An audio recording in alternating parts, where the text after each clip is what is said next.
Amém? Hoje nós temos então esse privilégio de podermos cultuar a Deus e num culto em ações de graças pelas nossas famílias. Sempre no segundo domingo de cada mês, nós reservamos esse tempo para darmos evidência a esse projeto de Deus que se chama família. E nós também desejamos que você, querido, tenha aquela disposição de trazer as chaves da sua casa. Eu aprendi isso há alguns anos atrás e isso ficou ecoando e ecoa até hoje. Traga as chaves da sua casa, ou seja, garanta que todos venham e participem do culto da família. É um momento de Deus para nós e hoje Deus me inspirou, na verdade, durante a semana, eu pensando em que compartilharia, em que eu falaria, e veio algo no meu coração. Eu queria que você abrisse a sua Bíblia em João, capítulo 11. Nós vamos ler um texto um pouco extenso, mas para não sairmos do contexto será necessário, amém? João 11, nós leremos do primeiro verso em diante.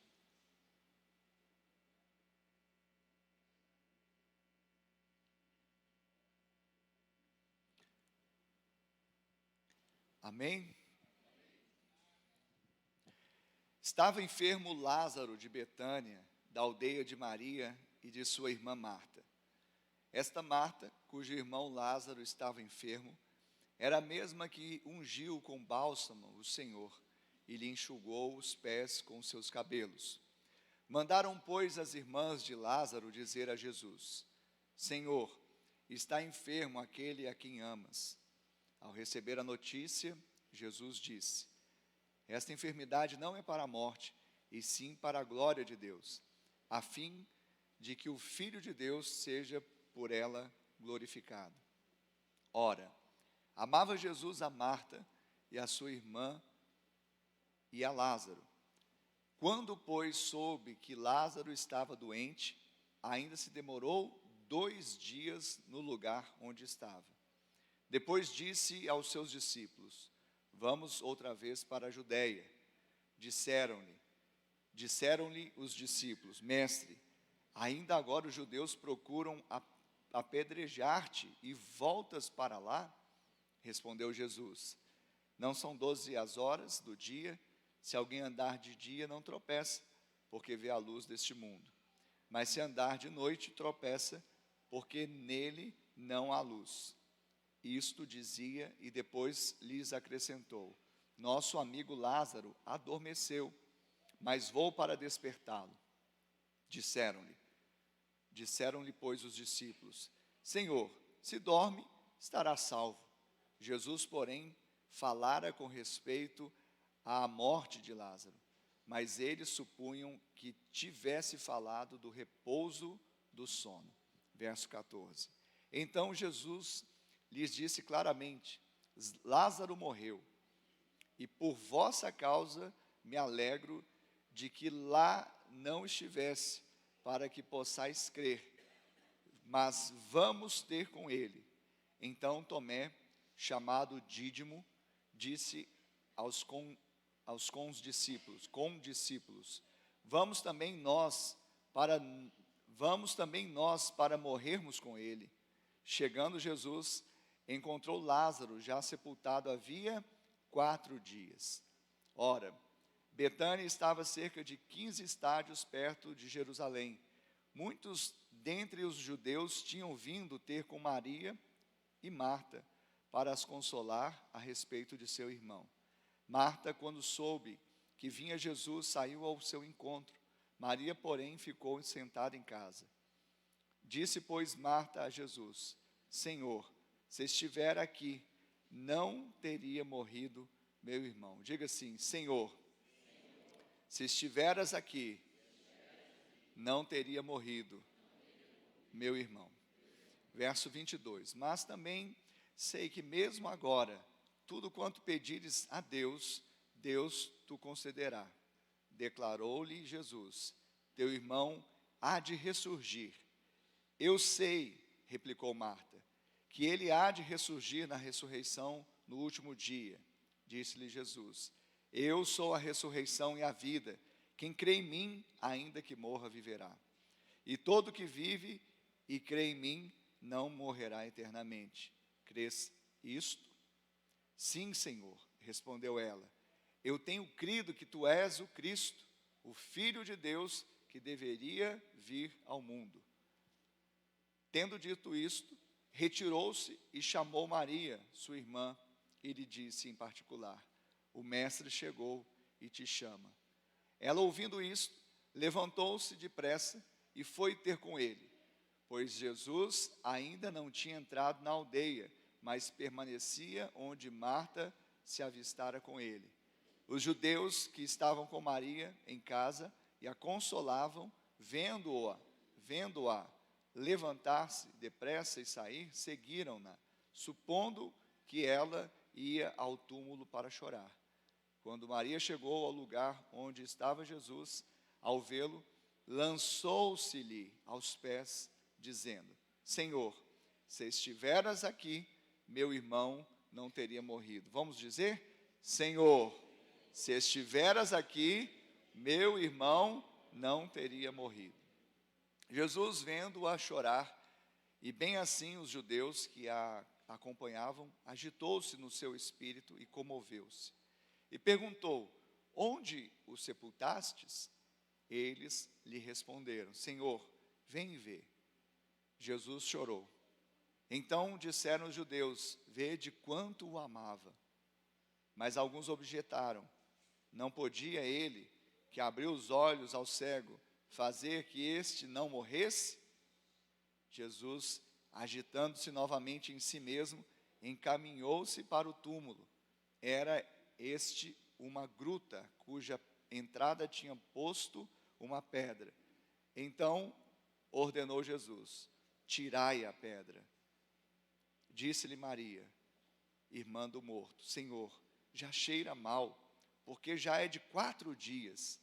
Respondeu-lhe Jesus: não te disse eu que, se creres, verás a glória de Deus? Tiraram então a pedra, e Jesus, levantando os olhos para o céu, disse: Pai, graças te dou, porque me ouviste. Aliás, eu sabia que sempre me ouves, mas assim falei por causa da multidão presente, para que creiam que tu me enviaste. E tendo dito isto, clamou em alta voz: Lázaro, vem para fora. Diga: Lázaro, vem para fora. Saiu aquele que estivera morto, tendo os pés e as mãos ligadas com ataduras, e o rosto envolto num lenço. Então lhes ordenou Jesus: desatai-o e deixai-o ir. Muitos, pois, dentre os judeus que tinham vindo visitar Maria, vendo o que fizera Jesus, creram nele.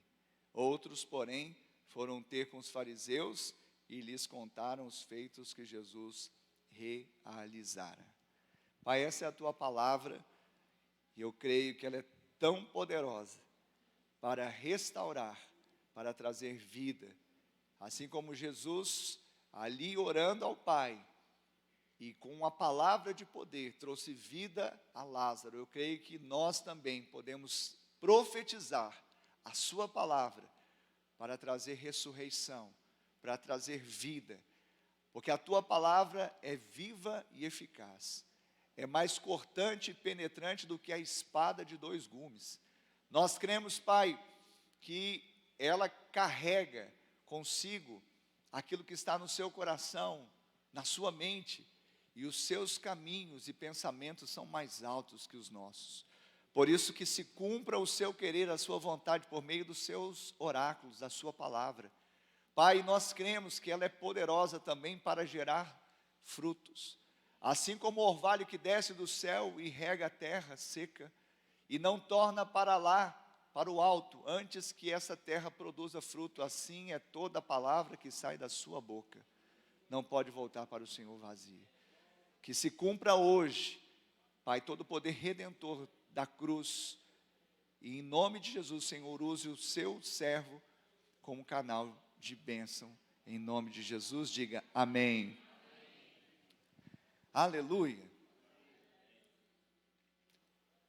Eu tive dificuldade de achar um título para essa mensagem, porque é uma mensagem tão rica, e com certeza você já a leu muitas vezes, e também já ouviu muitas vezes pregações a respeito dessa passagem de Jesus ali em Betânia e a ressurreição de Lázaro. Mas eu vou dar um título aqui simples, que é: não tarda, não falha. Amém? Tá bom para vocês? Então tá bom. Não tarda, não falha. Queridos, como eu falei há pouco, nós estamos no culto da família. E família é projeto de Deus. Olha para o irmão que está do seu lado e diga assim: família é projeto de Deus. Sabe, parece redundante, mas nós precisamos trazer à memória esta realidade. Por quê? Porque de fato, muitas vezes nós achamos que família é um projeto humano. Muitas vezes nós achamos que família é simplesmente um desejo de um homem e de uma mulher se ajuntarem. Não. Família, primeiro, esteve no coração do Pai na eternidade. O Pai quis sempre e desejou eternamente tomar para si uma família. Por isso Ele criou o homem, e do homem, ali Ele também formou a mulher, para que então eles se aliançassem, e ali Ele celebrou no Éden, como testemunha e juiz de paz, o casamento entre eles. Então, família é algo que está no coração de Deus, muito além dos nossos desejos, porque evidentemente nós temos da parte de Deus a vontade de nos casar, os solteiros, não é? A menos que você tenha o dom de celibato, você seja chamado ao celibatário, ou permanecer eunuco, você certamente vai cumprir o que a palavra diz, que é melhor serem dois do que um, e que Deus, Ele olhou para o homem quando estava ali no jardim, vendo-o sozinho, Ele falou: não é bom que o homem esteja só. Então, a regra é o homem se casar, a regra é o homem ter a sua esposa ter o seu marido. E nesse momento que nós estamos vivendo, é bom ressaltar que o casamento, ele é monogâmico e heterossexual, amém? Esse é o padrão da palavra de Deus, e o homem não funciona bem sem o manual do Criador. Então não tem filosofia, achismo, tem o que a Bíblia diz, e nós vamos continuar crendo no que a Bíblia diz, que o casamento é monogâmico, monossomático e heterossexual. Deus não uniu uma mulher com uma mulher, Deus não uniu um homem com um homem, Deus uniu um homem com uma mulher. Amém, Jesus? Quantos creem pode dizer amém, glória a Deus? Isso é o que a Bíblia diz, e nós cremos. Posso crer nisso? Tenho liberdade para isso? Temos liberdade para crermos na palavra de Deus. Isso é discriminar? Eu crer nisso é discriminar? Não, discriminar é atitude de ódio. Discriminar é eu maquinar algo contra uma pessoa que pensa diferente ou pratica algo diferente. Isso é discriminar. Agora, eu crer na palavra de Deus, que ela é a verdade, ela é a revelação de Deus, ela é a minha regra de fé e prática, isso não é discriminação, é só crença. Eu creio e sou livre para crer assim. Quantos creem?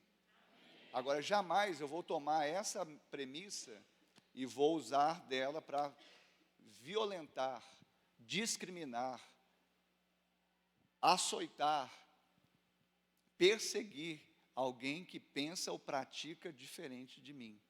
Amém, igreja? E vamos ser felizes? Amém. Lembre-se que a bem-aventurança se dá até na perseguição. Amém? Então, ser feliz, às vezes nós vamos ter que passar por muita perseguição, e vamos passar nesse tempo. Não pense diferente, mas esteja com Jesus, porque aqueles que estão com Ele, aqueles que creem, aqueles que têm fé, permanecem eternamente.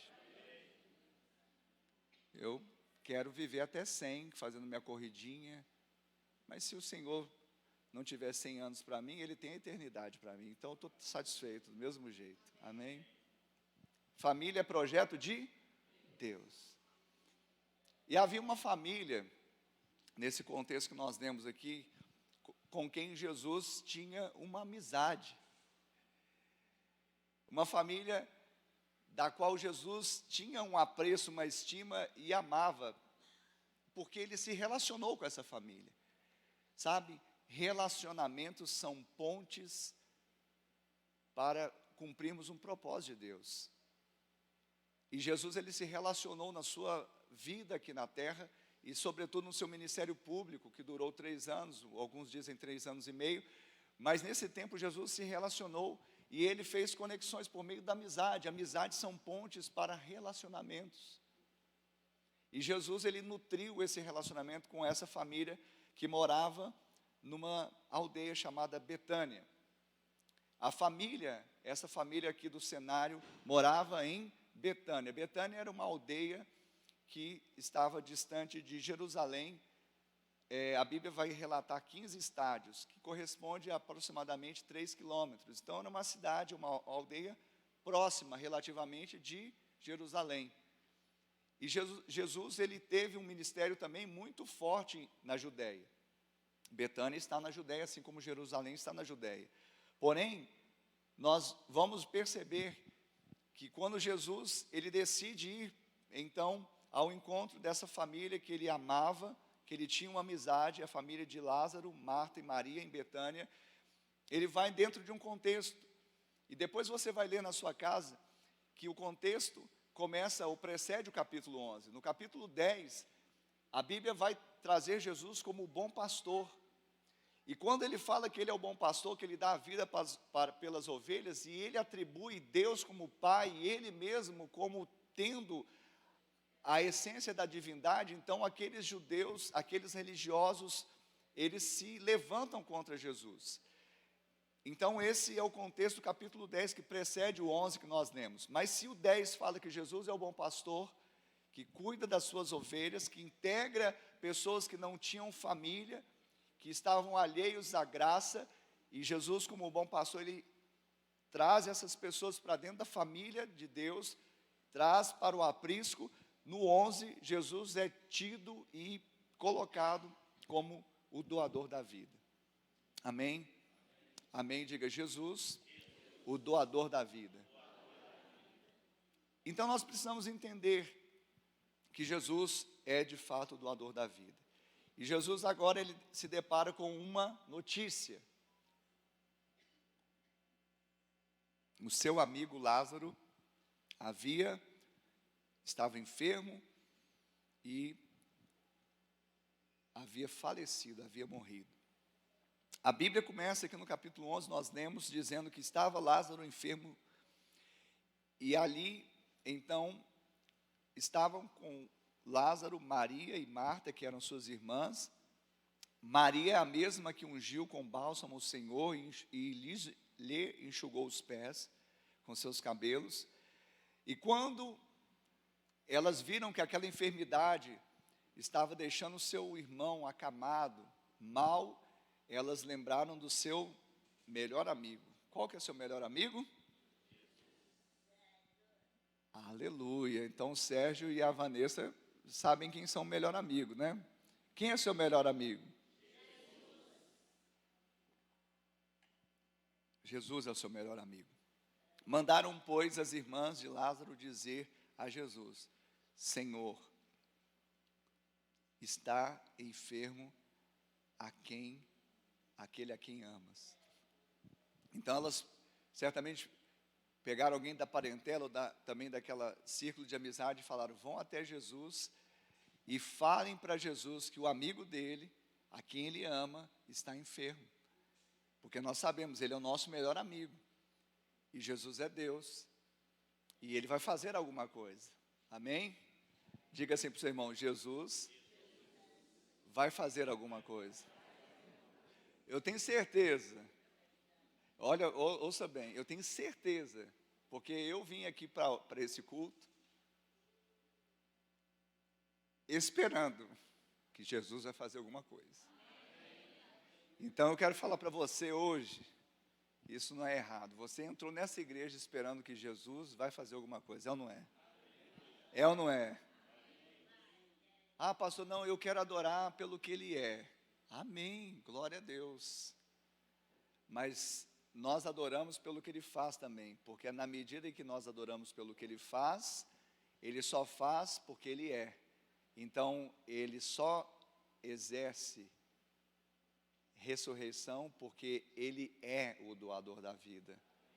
Então você pode esperar uma ressurreição em alguma área da sua vida, porque você vai estar adorando aquele que é doador da vida. Quem está entendendo pode dizer amém. Então, Jesus, ele é então instado por aqueles que Marta e Maria enviam até ele. Então as irmãs de Lázaro mandaram dizer a Jesus: olha, o seu amigo está enfermo. Mas o que Jesus faz quando recebe a notícia? Jesus recebeu a notícia e ele ficou desesperado. Ele falou: saiamos rapidamente rumo a Betânia, porque o meu amigo está morrendo. Ele fez isso? Não, a Bíblia diz aqui no verso de número 4, acompanhe aí, número 4. Ao receber a notícia, disse Jesus: esta enfermidade não é para a morte, e sim para a glória de Deus, a fim de que o Filho de Deus seja por ela glorificado. Amém? Essa é uma chave no texto, por quê? Porque existem situações que, por mais que estejam doentes, enfermas,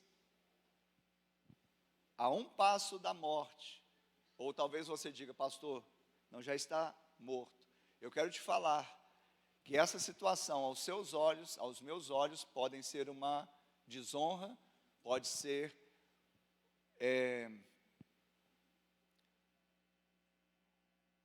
uma luta que não está trazendo nada de bom, mas eu quero te falar nessa manhã que isso pode ser para se manifestar a glória de Deus na sua vida.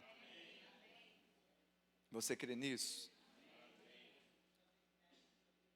Semana passada eu falei aqui no DIP, que aquele pastor reformado, John MacArthur, ele fala que a única coisa que a morte pode fazer para um cristão é conduzi-lo a Cristo. Então, querido, não fique deparado diante de um quadro que está morrendo, está doente, está à bancarrota, porque Deus é poderoso para ressuscitar, restaurar, recomeçar e mais ainda trazer a perspectiva do novo de Deus. Então, quando nós olhamos para esse texto, nós vemos Jesus sereno, nós vemos Jesus aqui entendendo o tempo, e nós precisamos entender o tempo, não o nosso tempo, mas o tempo de Deus.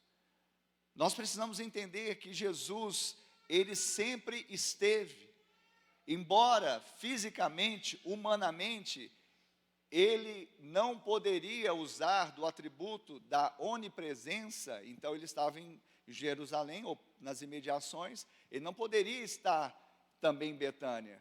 Como homem, ele estava num lugar fisicamente, mas certamente o Senhor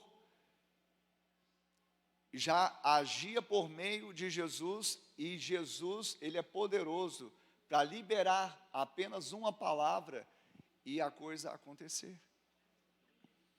Então veja que Jesus, ele sempre está. Jesus está com todo aquele que crê. Quantos creem? Então não fique preocupado: Jesus tardou, Jesus demorou. Jesus sempre esteve, Jesus sempre está. Mas é evidente que existe um contexto físico, temporal, de distância, porque, como eu falei há pouco, Betânia estava a 3 quilômetros de Jerusalém, e Jesus demorou 2 dias. Jesus demorou 2 dias para poder se mover. A Bíblia diz que ele ainda esperou 2 dias. A Bíblia vai dizer aqui que ele chega, então, ali encontra o seu amigo morto. Mas antes disso, querido, nós precisamos entender que existe um contexto da família. Hoje eu e você, nós temos um contexto de família. Você que é casado, você que é solteiro, mas você tem família. E as pessoas que mais amamos na vida são os nossos familiares.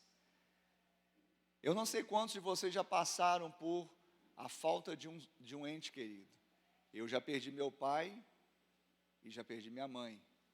Não existe dor maior do que a perda de um ente querido.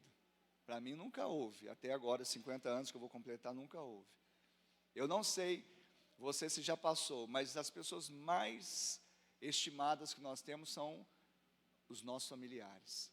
E por isso não podemos julgar Marta e Maria quando elas realmente estavam ali com o coração turbado, triste, e Jesus havia demorado para chegar. Ele demorou 2 dias.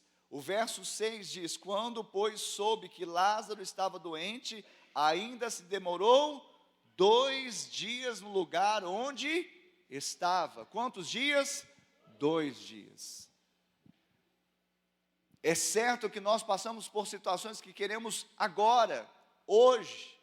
É certo que algumas situações estão afligindo dentro da nossa própria casa, dentro do nosso casamento, com os nossos filhos, com as nossas filhas, com os nossos pais, com os nossos irmãos. Eu não sei o contexto, mas certamente existem situações, como nós falamos há pouco, estamos esperando Jesus, entra com providência, entra com provisão. Senhor Jesus, faça algo, eu espero, eu estou aqui, eu espero que isso aconteça. Mas eu quero te falar nessa manhã, que Jesus, Ele está. Jesus, Ele não estará, Ele está. Sabe, aqueles que são discípulos de Cristo, aqueles que já o receberam e já o fizeram Senhor e Salvador da sua vida, eles têm uma promessa que Jesus liberou lá no Monte das Oliveiras, quando Ele, falando aos seus discípulos, prestes a ser assunto aos céus, Ele disse: eis que estou com vocês. Ele não disse estarei, diga estou. Ele disse: eis que estou com vocês todos os dias até o fim dos tempos. Jesus não estará, Jesus Ele não apenas virá, Jesus já está, e Ele já veio, está na sua vida, no seu coração. Ele está conduzindo todas as coisas no seu lar, na sua família. Creia nisso. Mas Ele se demorou 2 dias. E não foi a primeira vez que Jesus demorou. Não foi a primeira vez que Jesus tardou. Do ponto de vista humano, tá bom? Toda vez que eu falar tardar e demorar, é do ponto de vista, é do relógio chamado Cronos, o tempo do homem, não no relógio de Deus que é chamado Kairos, o tempo de Deus. Amém? Jesus se demorou também aos olhos dos convidados naquela festa de Caná da Galileia, porque, afinal de contas, Jesus, como convidado especial daquela festa, vendo que o vinho tinha se acabado, e o vinho tem uma simbologia da alegria, e também, do ponto de vista natural, ia trazer um vexame para aqueles noivos. Jesus, então, ele está ali, porque ele estava sempre fazendo a vontade de Deus, no propósito correto e no tempo certo. Mas a mãe de Jesus, Maria, também movida pelo ímpeto humano, fala: Jesus, o vinho acabou. Em outras palavras, você não vai fazer nada não? E o que Jesus fala? Não é chegada a minha hora. Não é chegada a minha hora. É interessante, porque existe um paralelo nesse texto. A hora de Jesus, certamente, Ele daria o seu próprio sangue, e que simbolicamente nós beberíamos do cálice, lembrando da sua morte, que Ele morreu em nosso lugar. Mas preste atenção, Jesus ali naquele contexto era como se tivesse retardado um pouco a resolução do problema. No entanto, Jesus, Ele não tarda, Jesus não falha. Jesus, Ele chega na hora certa e Ele faz o que apraz o coração do Pai. E a vontade do Pai para mim e para você, ela sempre será boa, perfeita e agradável. Querermos antecipar os acontecimentos, querermos fazer do nosso jeito, na nossa hora, pode nos privar do melhor. Às vezes, até por misericórdia, nós alcançamos, algo que provocamos de certa forma, mas Deus não tem qualquer coisa, Deus não tem coisas medianas, Deus não tem, Deus tem verdadeiras bênçãos para nós, Deus tem aquilo que é bom, perfeito e agradável. Você crê nisso? A filha de Jairo, Jesus ainda passa, ainda para fazer outra diligência, para depois chegar até onde a filha de Jairo estava. Naquele contexto ele havia demorado, mas o final da história você sabe: Talita cumi, menina levanta. Eu quero te falar nessa manhã, pode estar demorando 2 dias, pode demorar até 4 dias, porque os 2 ele demorou, mais 2 de viagem, 4 dias a pessoa sepultada, a sua causa sepultada. Se Jesus, ele chegou, se Jesus está, se Jesus tem uma palavra, o seu milagre vai acontecer. Vai haver Talita cumi, vai haver Lázaro sai para fora, vai haver, o vinho não vai acabar, a sua alegria não vai acabar, porque Deus pode converter, transformar essa água em vinho, e a sua festa não será apenas aqui, mas por toda a eternidade, nas bodas do Cordeiro de Deus. Mas, olhando no texto, hoje nós podemos trazer algo muito importante e prático para as nossas vidas. A conduta das irmãs de Lázaro. Quando Jesus, no verso 17, ele chegando Jesus, encontrou Lázaro já sepultado, havia 4 dias. Ou seja, imagina-se então, que ele esperou 2 dias ali onde ele estava, mais 2 dias, em passos bem lentos, não sei se ele foi com bagagem, mas mais 2 dias para chegar, porque quando ele chegou, havia 4 dias que Lázaro estava sepultado. Muitos dentre os judeus tinham vindo ter com Maria e Marta para as consolar a respeito do seu irmão. E Marta, quando soube que vinha Jesus, saiu ao seu encontro, e Maria ficou sentada em casa. Marta é o tipo daquela pessoa mais afoita. Marta é aquela pessoa que quer para ontem. Mas Marta também era uma mulher de fé. O texto vai mostrar que ela era uma mulher de fé também.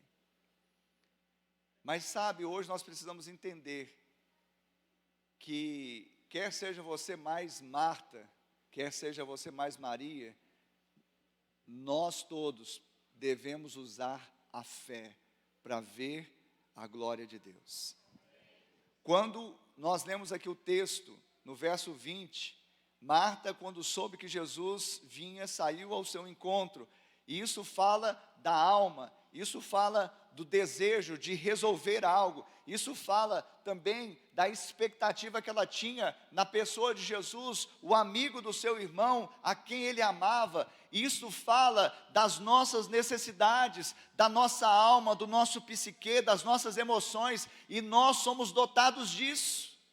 A nossa mensagem nunca vai ser que nós simplesmente, desconsideremos a nossa alma, porque ela existe. Nós somos um ser tricotômico, somos em essência espírito, mas possuímos uma alma e habitamos no corpo, e Deus nos dotou de sentimentos, exatamente para usarmos os sentimentos e termos através dele uma válvula de escape humana. Chorar é normal, prantear é normal, ficar temporariamente aflito é normal. No mundo nós passamos por aflições. Então, se Jesus falou para os seus discípulos que eles iam passar por aflições, ter momentos de aflição é normal, é algo da nossa alma. Marta estava aflita, Marta estava emocionalmente abalada, e ela nutria a expectativa que o amigo ia resolver. E eu quero te falar, não importa como você chegou aqui nesta manhã, não importa como está o seu casamento, a sua família, os seus sonhos, os seus projetos, crie expectativa na pessoa certa, e a pessoa certa é esse que é o mesmo amigo de Lázaro, que é o seu amigo também, é Jesus Cristo de Nazaré. Marta correu ao seu encontro, e ela falou o que talvez nós falaríamos também. Eu não julgo Marta, porque talvez ela está fazendo só um coro com todos nós. Verso 21, Senhor, se estiveras aqui, não teria morrido meu irmão. Quantas vezes passando por uma situação, fala assim, Senhor, se o Senhor tivesse chegado antes, isso não teria acontecido. Senhor, se o Senhor tivesse feito antes, essa situação não estaria assim. Senhor, se o Senhor tivesse, olhado para mim, eu quero te falar que Ele não tarda, não falha. No relógio de Deus, Ele está cumprindo todos os seus propósitos, não só aqui nesta terra, mas os propósitos eternos de Deus vão se cumprir na sua vida. Quantos crentes nós temos aqui? Quantas as pessoas que creem no Senhor Jesus? Se você crê no Senhor Jesus, se você é salvo, eu quero te dar uma boa notícia, você já a tem, mas nós estamos aqui para lembrá-lo, que para aqueles que são salvos, creem no Senhor Jesus, todas as coisas cooperam para o seu bem. Você sabe o que são todas as coisas? Coisas boas são boas coisas, cooperam. Coisas boas cooperam? E coisas ruins cooperam? Se são todas, então coisas boas são parte disso, e coisas ruins são parte disso. A questão não é se são coisas boas ou coisas ruins, a questão é se eu sou chamado segundo o propósito de Deus, e todo aquele que é nascido de Deus tem um propósito dentro dele, um propósito eterno, ser parecido com o irmão mais velho, ser parecido com Jesus. E através do sofrimento nós aprendemos como Jesus também aprendeu a obedecer. Através da espera nós aprendemos a ter longanimidade, paciência. Através de esperarmos nós vemos que não é na nossa força, nos nossos recursos, mas são nos recursos celestiais. E toda a glória, toda a honra será verticalizada, porque se nós fizermos do nosso jeito, na nossa forma, no nosso tempo, com os nossos recursos, não haverá glória a Deus. Mas a Bíblia diz que não há glória ao homem. Aquele que se glorie, disse Paulo, se glorie no Senhor. Toda a honra e toda a glória é do Senhor. Por isso, a fala de Marta, se o Senhor estivesse aqui, o meu irmão não tinha morrido. E quantas vezes nós ficamos jogando essa conta para Jesus, às vezes de situações que nós vivenciamos, às vezes dos nossos acertos, naturalmente falando, ou dos nossos erros. Eu quero te falar que Jesus não está aqui para dizer se você acertou ou errou, Jesus está para endireitar o seu curso, a sua história, e te dar o novo que Ele tem para você. Deus ele tem um propósito sim, de fazer ressurgir, ressuscitar planos que Ele mesmo plantou no seu coração, mas que você saiba que Ele não tarda, não falha, Ele é poderoso para fazer a obra que Ele quer na sua vida, e a obra de Deus, Ele não falha, porque Ele é fiel para completá-la. E nós achamos que Marta é a pessoa afoita e sem fé, mas Maria também disse isso. Maria também disse isso. Maria também repetiu. Ela também disse: se o Senhor estivesse aqui, Lázaro, meu irmão, não teria morrido. A questão é, Jesus, Ele vai dizer, Ele vai declarar no verso de número 23, declarou Jesus: teu irmão há de ressurgir. E aí Marta começou a pensar naquele último dia, porque ela era crente, ela sabia que todo crente no último dia vai ressuscitar, mas Jesus falou: não, não, isso está guardado para ele, mas eu quero falar algo. E ele disse: eu sou a ressurreição e a vida, quem crê em mim, ainda que morra, viverá, e todo que vive e crê em mim, não morrerá eternamente. Crês isso? Ou seja, se você crê que no fim, no último dia, seu irmão vai ressuscitar, então, porque você está crendo que eu sou Deus. Então, se você crê para a ressurreição do final dos dias, no último dia, então você também pode crer que eu posso ressuscitá-lo agora.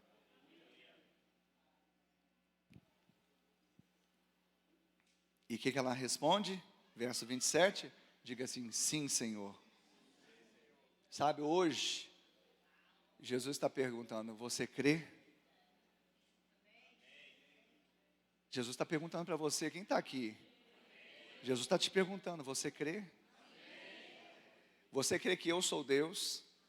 Que eu tenho os desígnios, que eu tenho o tempo, que eu tenho a forma, que eu tenho o meio, que eu tenho o poder, que eu não minto, que eu faço promessa e cumpro? Você crê que eu sou Deus, que no último dia você vai ressuscitar, mas até que chegue o último dia eu tenho propósito e plano para você? Então aquilo que eu mesmo plantei na sua vida, na sua família, eu quero e desejo ressuscitar, ressurgir, fazer, ter vida de novo, não ter mais cheiro de morte, sair. Ele está dizendo isso, você crê? Ele está dizendo isso. Ele está dizendo isso, ele está perguntando isso.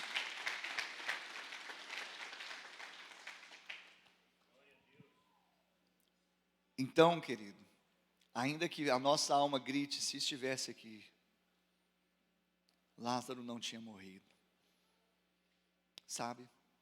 Se nós crermos, nós veremos a glória de Deus. Se nós crermos, nós veremos a glória de Deus. O mundo prega, nós precisamos ver para crer. A Bíblia diz e chama: creia e veja. E aí quando Maria entra em cena, porque ela, como nós lemos, ela estava em casa, mas não menos triste, não menos aflita do que Marta, simplesmente ela ficou em casa. Simplesmente ela aguardou Jesus chegar. E no verso 32 diz: quando Maria chegou ao lugar onde estava Jesus, porque Jesus estava se aproximando da aldeia, quando foi interpelado por Marta, então ela foi ali, então saiu da sua casa e foi ao encontro dele, já próximo à aldeia, próximo à sua casa. Lançou-se-lhe aos pés, dizendo: Senhor, se estiveras aqui, meu irmão não teria morrido. Jesus, vendo-a chorar, e bem assim os judeus que a acompanhavam, agitou-se no espírito e comoveu-se. Eu quero trazer mais uma chave aqui para você. Jesus se importa com o seu sofrimento. Jesus não está alheio. Jesus não está insensível. Talvez você pense assim: Jesus não está fazendo nada, nada está acontecendo. Tem uma história assim que ela viralizou, né? Principalmente para os mais antigos, as pegadas na areia. Quem já viu aquela historinha das pegadas na areia? Os mais antigos sabem dessa historinha, né? Que haviam sempre 2 pares de pegadas na areia. Em determinado momento, era um homem e Deus andando lado a lado. E estava tudo bem.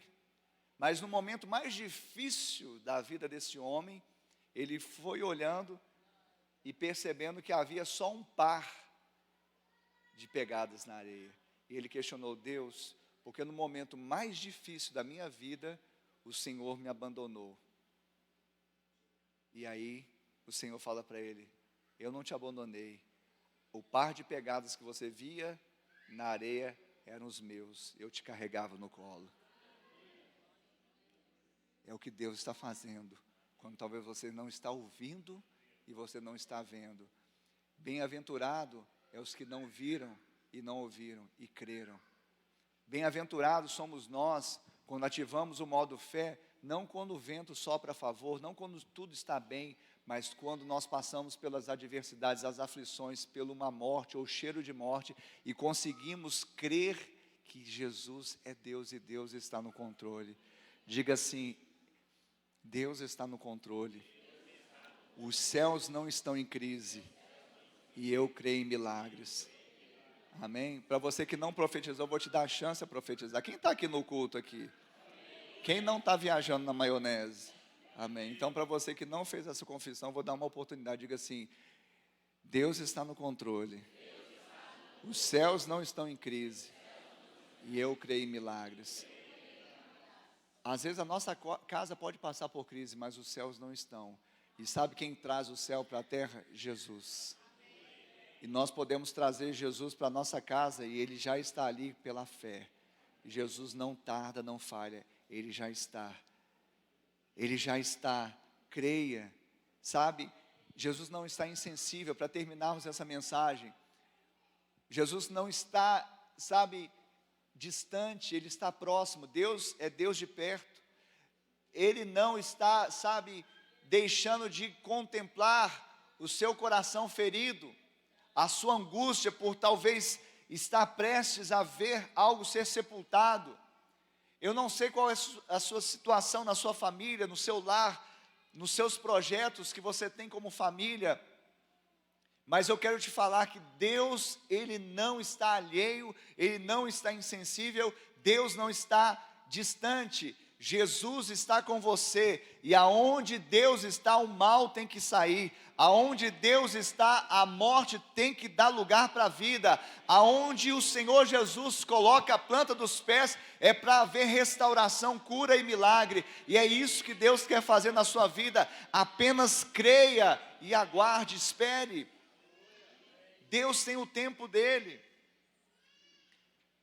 Mas não apenas esteja chorando, agitando-se, porque o que Deus quer ver, muito mais do que lágrimas, muito mais do que comoção da minha vida, da sua vida, Ele quer ver uma fé genuína, através da qual Ele possa operar um milagre na nossa casa. Você ouviu isso? Muito mais do que lágrimas, muito mais do que um coração turbado, muito mais do que o desespero ou a agitação que nós estamos, e Ele é sensível a isso. Ele quer ver uma fé genuína na palavra, na vontade dEle, através da qual Ele pode manifestar um milagre na sua vida e na sua casa. Amém, Jesus? Diga assim: Ele não tarda, Ele não falha. E finalmente, você já pode ficar de pé, que eu quero terminar dizendo assim, no verso 40, no verso 39, a prova que Jesus se comoveu é que Jesus chorou. Verso 35. No verso 39, então ordenou Jesus: tirai a pedra. Disse-lhe Marta, irmã do morto: Senhor, já cheira mal, porque já é de 4 dias. Respondeu Jesus: não te disse eu que, se creres, verás a glória de Deus? Se creres, verás a glória de Deus. Aí Jesus fez aquela oração, e Ele usou palavras com segundas santas intenções, para que as pessoas ouvissem, porque Ele sabia que o Pai o atendia, porque Ele estava em ligação total, Ele agradava-se do Pai, então a conexão era total. Ele pedia, o Pai fazia, mas Ele falou para que as pessoas ouvissem, para que as pessoas reconhecessem que Ele era o Filho de Deus, o ungido de Deus. E a Bíblia vai dizer aqui, que quando Ele acaba de fazer a oração, Ele então clama em alta voz, e esse clamor você vai ouvir hoje pela fé. Quantos creem aqui? Sabe, não é misticismo, mas eu creio que pela fé, homens e mulheres podem ouvir o clamor de Jesus dizendo: Lázaro, vem para fora. E você pode dar um nome ao seu Lázaro. É o seu casamento? É a criação dos seus filhos? É alguma situação no seu lar? É alguma coisa no seu trabalho que está afetando a sua casa? É um projeto que você tinha e talvez está havendo cobrança de um cônjuge? Não sei, eu não sei qual é o Lázaro. Mas pela fé você pode ouvir agora o clamor de Jesus dizendo: Lázaro, sai para fora. Lázaro, sai para fora. Você pode levantar sua voz agora e dizer: Pai, eu quero ouvir a sua voz. Eu quero ouvir Jesus dizendo: Pai, eu já sentia cheiro de morte, já cheirava mal, ou talvez já estava sepultado, mas hoje, se o Senhor diz para eu remover essa pedra, eu farei, porque eu sei também que aquilo que o homem pode fazer, Deus não precisa fazer. Então eu removo essa pedra, eu removo a incredulidade, eu removo a inércia, eu removo a apatia, eu removo o coração incrédulo, eu removo a falta de paciência, eu removo o meu orgulho de falar: se o Senhor estivesse aqui, eu removo tudo isso para ouvir a sua voz sobre a minha casa, sobre o meu lar, sobre a minha família, dizendo: sai para fora. Abra os seus lábios, igreja, comece a clamar ao Senhor, rasgue o seu coração na presença dEle, segure na mão do seu cônjuge, segure na mão da sua esposa, segure na mão do seu esposo, segure na mão dos seus filhos, segure na mão dos seus irmãos. Se você não está com a sua família de sangue, se una à sua família da fé, mas seja clamando nesta hora, clame nesta hora, clame ao Senhor dizendo: Pai, eu creio, eu quero ver a glória do Senhor.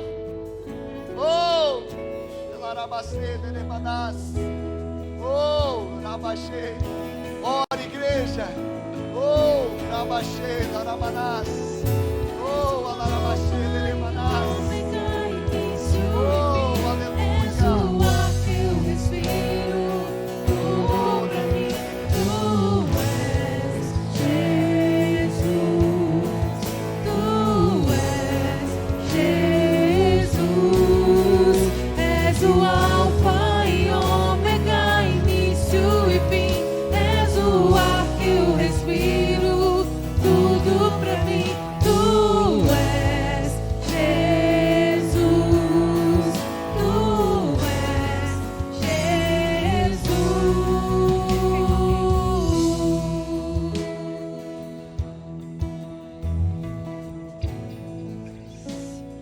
Pai, nós te agradecemos pela tua bondade, pelo teu amor, pela tua fidelidade.